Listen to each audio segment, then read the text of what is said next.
ॐ अस्य श्रीपञ्चमुख हनुमत्कवचमन्त्रस्य ब्रह्मा ऋषिः गायत्री छन्दः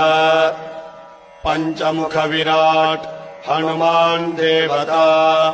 ह्रीं बीजम् श्रीं शक्तिः क्रौं कीलकम् क्रूं कवचम् त्रैं अस्त्राय पटे इति दिग्बन्धः।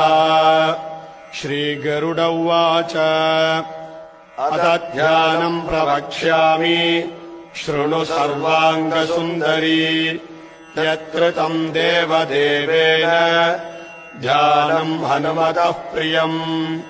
पञ्चवक्त्रम् महाभीमम् त्रिपञ्चनयनैर्युतम् बाहुभिर्दशैर्युतम्